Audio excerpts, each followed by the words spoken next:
Salam alaikum wa rahmatullahi wa barakatuh. Bonjour chers élèves en commun sciences. Aujourd'hui, on va commencer un exercice ou bien un exercice du chapitre calcul trigonométrique. On va commencer par l'abscisse curviline ou bien les abscisses curvilines d'un point appartient au cercle trigonométrique. Ainsi, comment déterminer l'abscisse curviline principale de quelques points du cercle trigonométrique. Donc, on commence par un petit rappel pour bien comprendre la notion de quoi? De l'abscisse curviline. Donc, on prend un cercle trigonométrique, c'est-à-dire un cercle de centre, O et de rayon 1 et de sens positif, le sens contraire des aiguilles de montre. Voilà. Si on prend M appartient à ce cercle, tel que quoi? La mesure de l'angle IOM tout simplement est égale à alpha, avec alpha en quoi? En radian.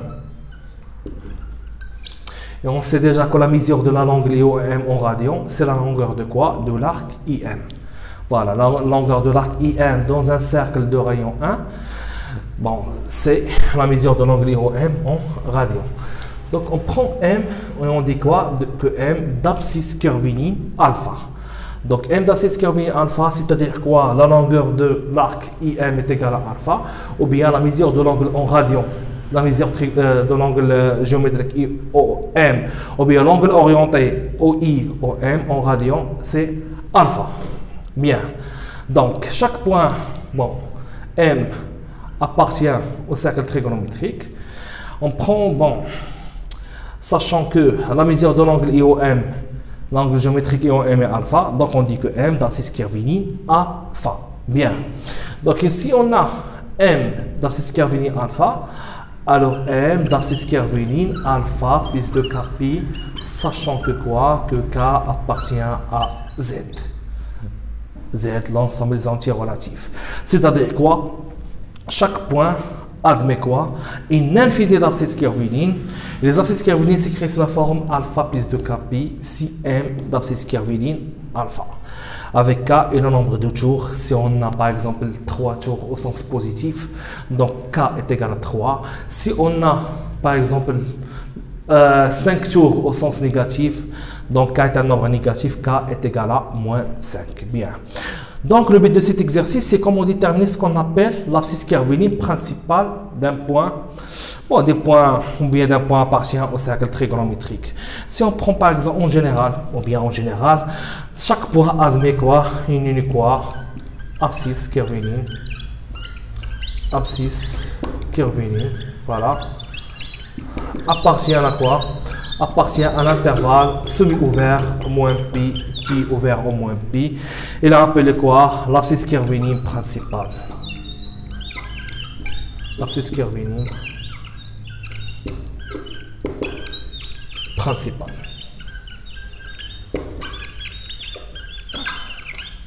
Mais pourquoi on utilise l'abscisse curviline principale? Bon, tout simplement pour, par exemple, représenter les points dans un cercle trigonométrique. Donc comment déterminer l'abscisse curviline principale de ces points? Donc, on a deux méthodes. On commence par la première méthode. On prend un point A d'abscisse curviline moins 5 pi sur 2. On remarque que moins 5 pi, premièrement, on va vérifier que si moins 5 pi sur 2 appartient à l'intervalle moins pi pi, s'il appartient, donc l'abscisse curviline principale, c'est moins 5 pi sur 2, sinon, on va déterminer l'abscisse curviline principale de ce point.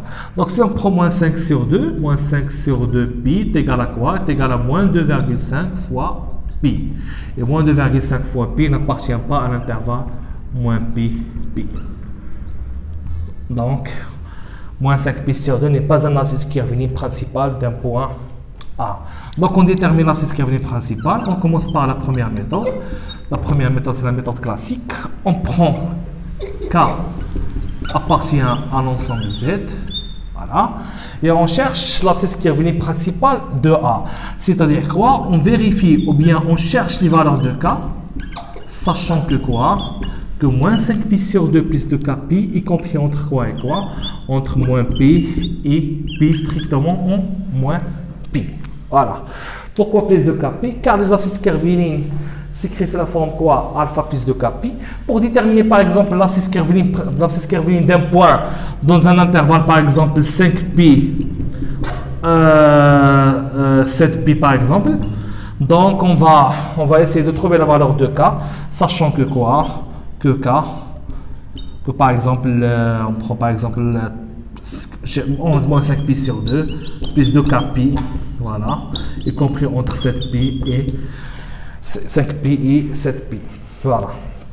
Donc puisque l'abscisse curviligne principale appartient à l'intervalle moins pi, pi à un intervalle semi-ouvert, ouvert en moins pi, on cherche les valeurs de k, sachant que quoi? Ou bien pour que ce point appartient à l'intervalle moins pi, pi. Donc la première étape, on peut multiplier par 1 sur pi, voilà. Donc on peut éliminer pi par exemple, donc on va multiplier par 1 sur pi, voilà. Donc on obtient quoi? Donc moins 5 sur 2 plus 2k, y compris entre moins 1 et 1. Voilà. Et après, on cherche la valeur de k. Donc on ajoute quoi? Moins 5 sur... Bon, l'opposé de moins 5 sur 2, c'est tout simplement 5 sur 2. Voilà. Et après les calculs, on obtient quoi?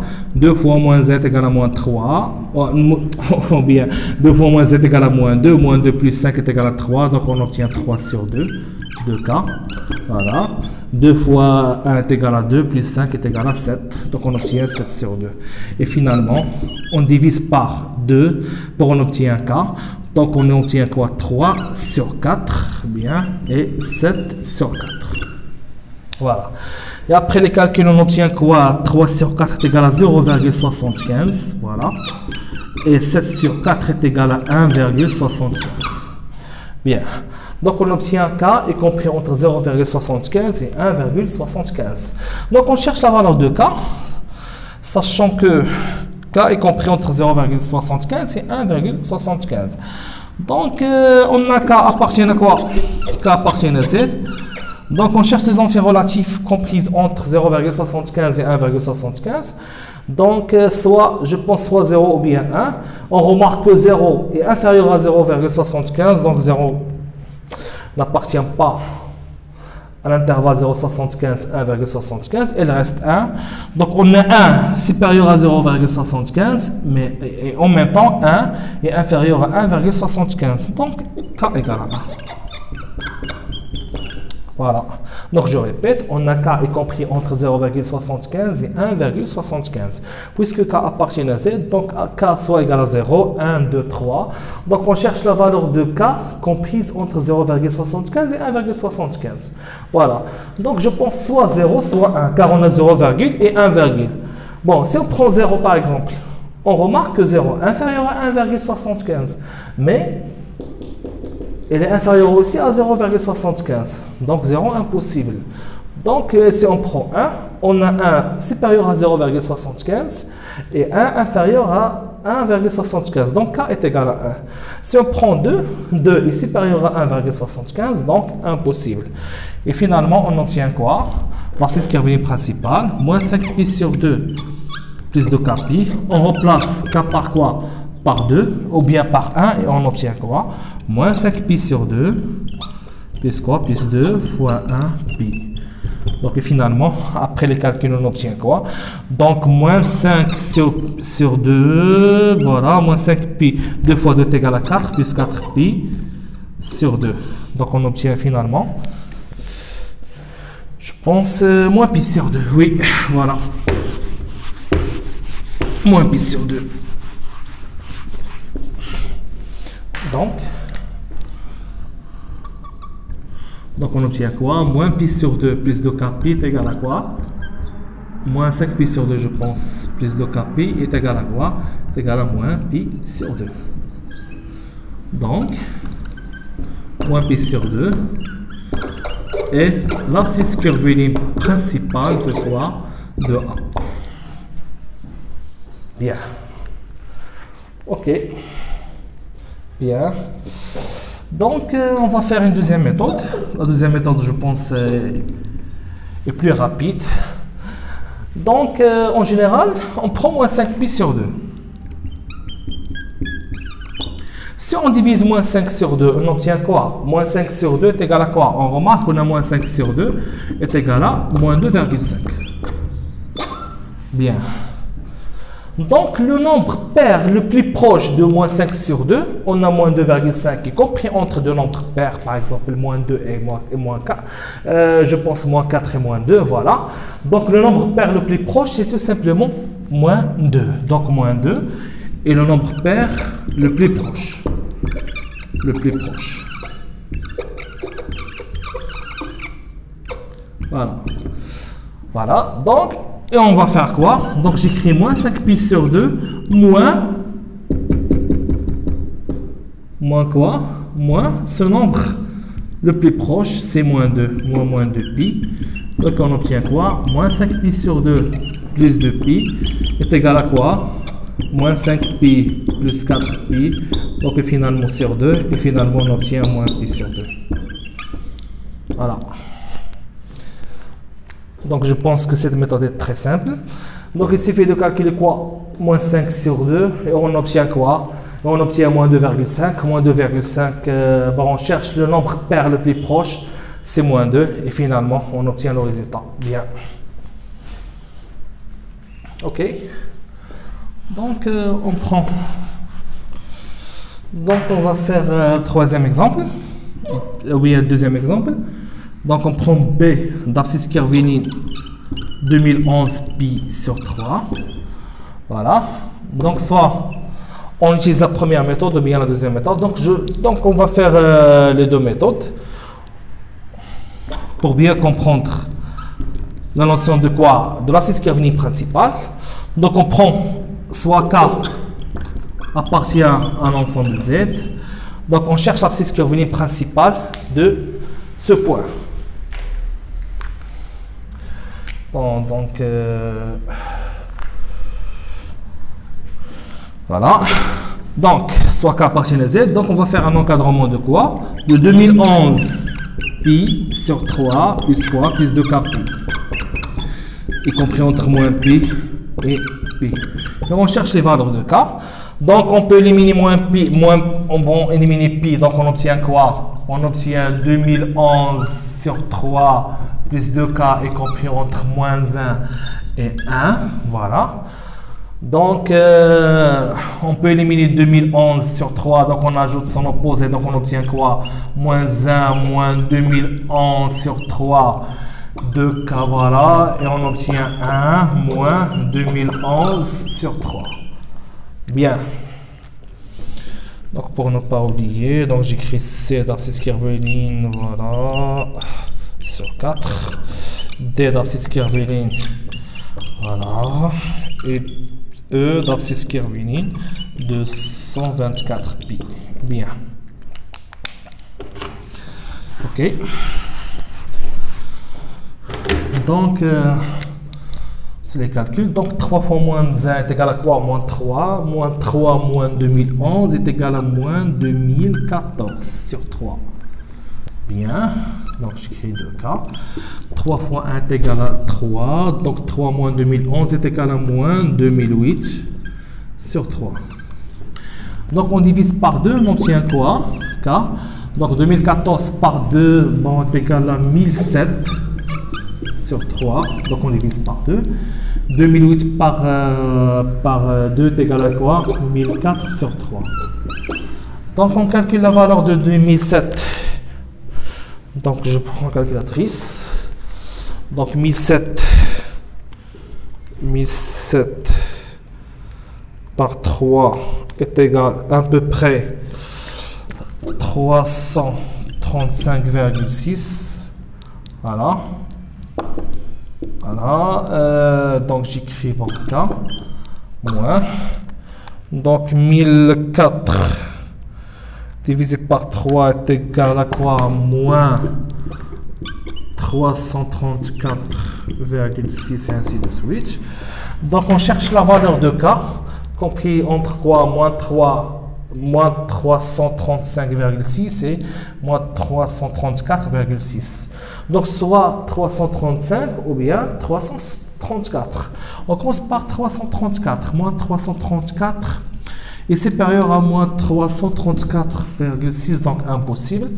Donc la valeur de K est égale à moins 335. On a K appartient à Z, donc K est égal à, donc on a moins 335,6 supérieur à moins 3, ou bien inférieur à moins 335, et moins 335 est inférieur à moins 334,6, donc K est égal à moins 335. Bien. Donc on obtient l'abscisse Kervini principale. Donc on obtient 2011 pi sur 3 plus quoi plus 2 fois moins 335 pi. Voilà, est égal. Donc on calcule ce nombre. Donc on obtient quoi? Donc 2011 sur 3 pi. Donc moins. Bon. Ok, pi, voilà, moins 670 pi. Donc je calcule 670 fois 3. Voilà, donc j'obtiens quoi? 2011 pi sur 3 moins 2010 pi sur 3.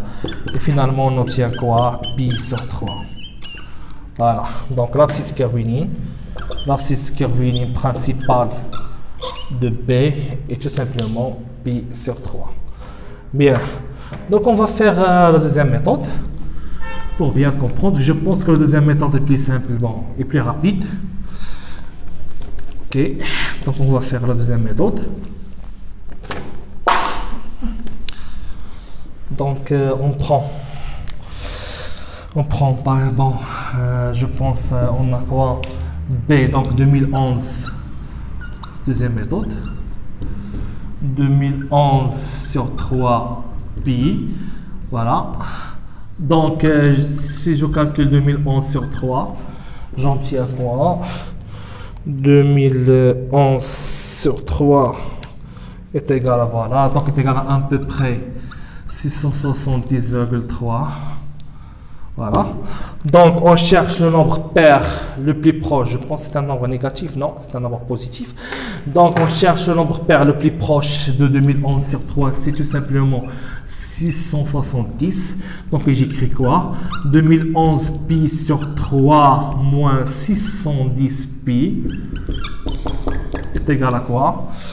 Donc, je pense que j'ai déjà fait les calculs. Donc, on obtient 2011 pi sur 3 moins 2010 sur 3 pi. Et on obtient finalement pi sur 3. Voilà. Donc, je pense que la deuxième méthode est plus simple, ou bien plus rapide que la première. Donc, on va faire troisième exemple, moins 37 sur 4 pi. Donc, on va faire la deuxième méthode car elle est plus rapide. Donc, on a moins 37 sur 4 est égal à quoi? Je pense moins 9,25. Donc, on vérifie les calculs. 37 divisé par 4, voilà, oui, moins 9,25.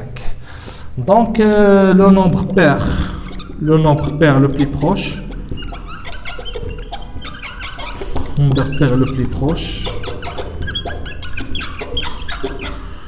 de moins 3, mais moins 37 sur 4, c'est tout simplement quoi?